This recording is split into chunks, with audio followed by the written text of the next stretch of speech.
What's up, everybody? We're on day 150 of our Bible in a Year series. We are another shorter day today. So we've had some conversation back and forth, what we've seen so far with Job and his friends. We had one speech from each friend, and then a speech from friend one, and then Job's response, friend two, Job's response, three, Job responds, and then we just had the second round of from friend one, Job respond, and then friend two, Bildad, and Job's response there. Now we're getting to the second speech from the third friend, Zophar, and we will see Job's response. Before we get into that, we were reading out of the CSB, Christian Study Bible, or Christian Standard Bible, and I have a link in the description for one. It's actually the Bible I use here, one of my frequently used Bibles, and it's a CSB Apologetic Study Bible, so it's not just a CSB. It's a study Bible, but it also is kind of targeted for apologetics specifically. It's got a bunch of footnotes, articles, things like that. I have a link in the description to that, but also to a video kind of overviewing that Bible. But, yeah, we'll jump straight in to our reading today. Chapter 20. Then Zophar the Naamathite replied, "This is why my unsettling thoughts compel me to answer, because I am upset. I have heard a rebuke that insults me, and my understanding makes me reply. Don't you know that ever since antiquity, from the time a human was placed on earth, the joy of the wicked has been brief, and the happiness of the godless has lasted only a moment? Though his arrogance reaches heaven, and his head touches the clouds, he will vanish forever like his own dung. Those who know him will ask, 'Where is he?' He will fly away like a dream and never be found. He will be chased away like a vision in the night. The eye that saw him will see him no more, and his household will no longer see him. His children will beg from the poor, from his own hands must give for his own hands must give back his wealth. His frame may be full of youthful vigor, but it will lie down with him in dust. Though evil tastes sweet in his mouth, and he conceals it under his tongue, though he cherishes it and will not let it go, but keeps it in his mouth, yet the food in his stomach turns into cobra's venom inside him. He swallows wealth, but must vomit it up. God will force it from his stomach. He will suck the poison of the cobras. A viper's fang will kill him. He will not enjoy the streams, the rivers flowing with honey and curds. He must return the fruit of his labor without consuming it. He doesn't enjoy the profits from his trading, for he oppressed the abandoned and abandoned the poor. He seized a house he did not build, because his appetite is never satisfied. He does not let anything he desires escape. Nothing is left for him to consume, therefore his prosperity will not last. At the height of his success, distress will come to him. The full weight of misery will crush him. When he fills his stomach, God will send his burning anger against him, raining it down on him while he is eating. If he flees from an iron weapon, an arrow from a bronze bow will pierce him. He pulls it out of his back, the flashing tip out of his liver. Terrors come over him. Total darkness is reserved for his treasures. A fire unfanned by human hands will consume him. It will feed on what is left in his tent. The heavens will expose his iniquity, and the earth will rise up against him. The possessions in his house will be removed, flowing away on the day of God's anger. This is the wicked person's lot. From God, the inheritance God ordained for him. Chapter 21. Now, Zophar, some of what he said was good there. Some of what he said was true there. But that doesn't mean that absolutely everything that he put there is right or good or godly or inspired by the Holy Spirit, right? We talked about this a little bit previously when we talked about Paul quoting, I forget which of the friends it was, but Paul quoted one of them, and that means that one point that he made was correct. That doesn't mean that everything he said was right. Just that one point was right. So keep that in mind as we continue. Someone can make, and this is a a good lesson to take into life. Someone can make a good point. Doesn't mean that everything they say is right. They could literally just be right about that one thing. So, chapter 21. Then Job answered, "Pay close attention to my words. Let this be the consolation you offer. Bear with me while I speak. Then, after I have spoken, you may continue mocking. As for me, is my complaint against a human being? Then why shouldn't I be impatient? Look at me and shudder. Put your hands over your mouth. When I think about it, I am terrified, and my body trembles in horror. Why do the wicked continue to live, growing old and becoming powerful? Their children are established while they are still alive, and their descendants before their eyes. Um, their homes are secure and free of fear. No rod from God strikes them. Their bulls breed without fail. Their cows calve and do not miscarry. They let their little ones run around like lambs. Their children skip about, singing to the tambourine and the lyre, and rejoicing at the sound of the flute. They spend their days in prosperity and go down to Sheol in peace. Yet they say to God, leave us alone. We don't want to know your ways. Who is the Almighty that we should serve him? And what will we gain by pleading with him? But their prosperity is not of their own doing. The counsel of the wicked is far from me. How often is the lamp of the wicked put out? Does disaster come on them? Does I can't talk. Does the apportion destruction in his anger? Are they like straw before the wind, like chaff a storm sweeps away? God reserves a person's punishment for his children. Let God repay the person himself so that he may know it. Let his own eyes see his demise. Let him drink from the Almighty's wrath. For what does he care about his family once he is dead? When the number of his months has run out, can anyone teach God knowledge? Since he judges the exalted ones, one person dies in excellent health, completely secure and at ease. His body is well fed, and his bones are full of marrow. Yet another person dies with a bitter soul, having never tasted prosperity. But they both lie in dust, and worms cover them. I know your thoughts very well, the schemes by which you would wrong me. For you say, where now is the nobleman's house, and where are the tents the wicked lived in? Have you never consulted those who travel the roads? Don't you accept their reports? Indeed, the evil person is spared from the day of disaster, rescued from the day of wrath. Who would denounce his behavior to his face? Who would repay him for what he has done?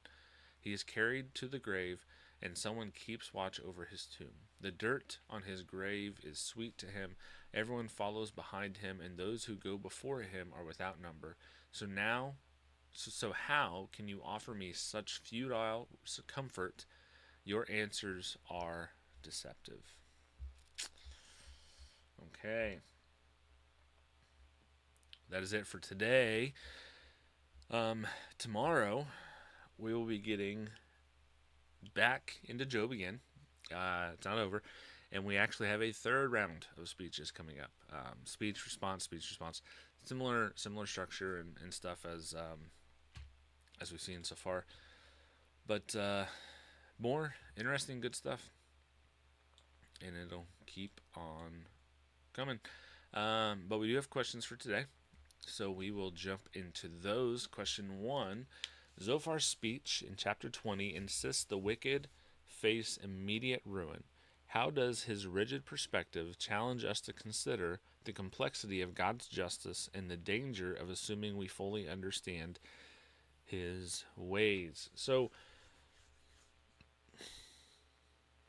a couple things here. I think, first of all, it's obvious that the wicked don't always face immediate ruin. Right? I think there's a lot of people who are very wicked that actually seem to have a lot of wealth, prosperity, health, things like that in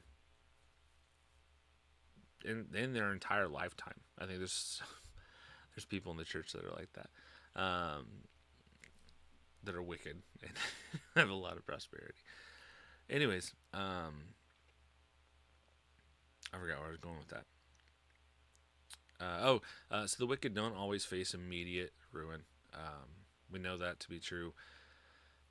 Now, part of how to kind of hash out this idea, you need to have an understanding that this life is not all there is. On the contrary, this life is a tiny, tiny, tiny, tiny, tiny fraction of what is in total, what is to come for us personally, right?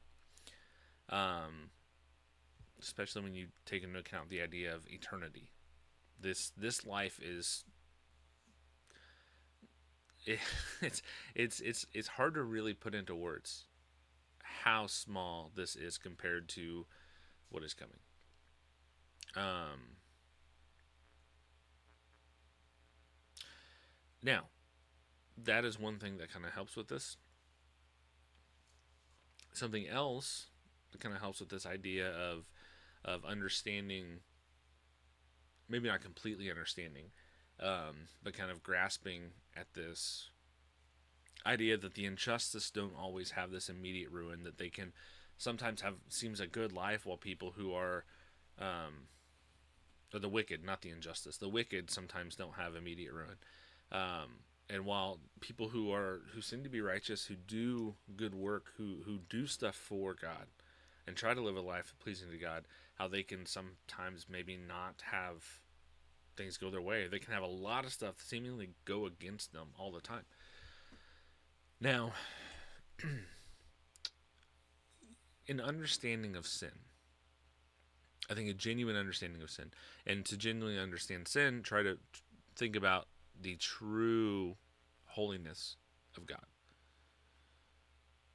So I don't think we can fully comprehend that in this life, but all sin separates you from God. No, not all sin is completely the same.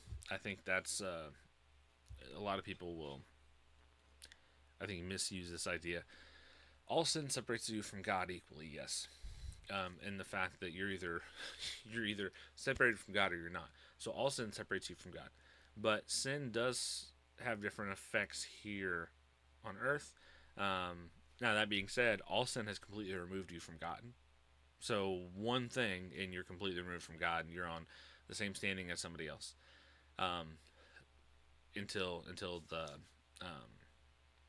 grace of God and the sacrifice of Jesus. But I think those two things kind of together help us to maybe understand this idea of how it's not really as big of a deal that the wicked don't see immediate ruin, while sometimes the good do see a lot of bad things happen to them, things like that. Understand this life is a minuscule fraction of the totality, but also everyone is equally deserving of judgment. Um, that's how I would go about answering that one. Question 2. Job's observation in chapter 21 that the wicked often thrive. How might this honest struggle prompt us to reflect on the tension between apparent injustice in the world and the trust in God's ultimate righteousness? Again, I mean, kind of the same as the first question there, or first answer there. Understanding those two things and knowing that if you want what you deserve, that's hell. I mean, there's not really a better way to put that. It's not nice. It doesn't sound the best, but it's true. That's what all of us deserve. But things are also not. I don't. I'm trying to think of how to say this.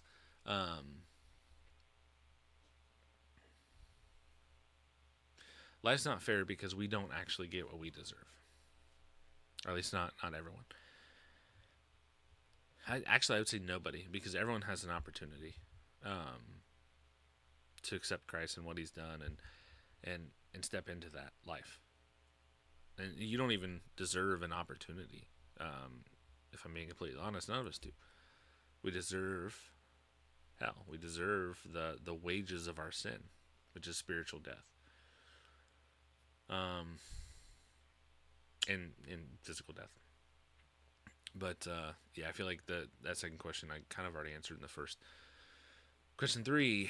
Job's questioning of divine fairness in chapter 21, yet refusal to curse God. How does this persistence invite us to wrestle with the maintaining faith when God's actions seem incomprehensible, pointing to Christ's trusting in suffering? Or Christ's trust in suffering. So, this is another one we've kind of gone back and forth with. We've talked about several days so far, but this idea that you can be struggling with something, struggling in a situation, with accepting it, with comprehending it, with understanding what to do, all that, and still have faith in God. Like, those aren't mutually exclusive things. You can trust God to get you through it and have no idea why it's happening. You can trust God to get you through it and have no idea what you're going to do. That's okay. There's nothing wrong with that. And just because you're questioning those things doesn't mean you don't have faith in God. Now, if you get to where that's all you're focused on, and that's all you're looking at, you're thinking of, things like that, that is where you start to have some issues. But we see, it says that this pointing to Christ's trust in suffering. We see, I brought this up too in the Garden of Gethsemane. Jesus praying to the Father, and he's sweating blood because he knows what he's about to go through, and not even just the physical toll of being crucified, but I cannot imagine the weight spiritually of having all the sin of everyone in the world carrying that for a moment.